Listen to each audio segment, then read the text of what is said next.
اسی لیے تو اللہ کے نبی صلی اللہ علیہ وسلم نے فرمایا کہ جو منافق ہے وہ فجر کی نماز ادا نہیں کرے گا، عشاء کی نماز ادا نہیں کرے گا۔ کیوں؟ اس کی دلیل یہ حدیث ہے، اللہ کے نبی صلی اللہ علیہ وسلم نے فرمایا، ابو ہریرہ رضی اللہ تعالیٰ عنہ بیان کرتے ہیں، لیس صلاۃ اثقل علی المنافقین من الفجر والعشاء۔ اللہ کے نبی صلی اللہ علیہ وسلم نے فرمایا کہ منافقین جو ہیں ان پر فجر اور عشاء کی نماز سے زیادہ بوجھل کوئی نماز نہیں۔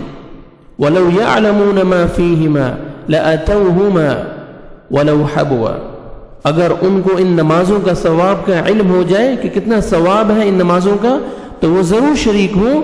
وَلَوْ حَبْوَا، اگرچہ ان کو گھسٹ کر آنا پڑے، اپنے آپ کو زمین پر رگڑ کر لے کے آنا پڑے، وہ ضرور شامل ہو۔ لیکن منافق کی نشانی ہے کہ وہ فجر کی نماز کا اہتمام نہیں کرے گا، عشاء کی نماز کا اہتمام نہیں کرے گا۔ اللہ سبحانہ و تعالی ہمیں منافقت سے بچائے اور ہمیں 5 ٹائم کا پکا نمازی بنائے اور جماعت کے ساتھ نماز ادا کرنے کی توفیق عطا فرمائے۔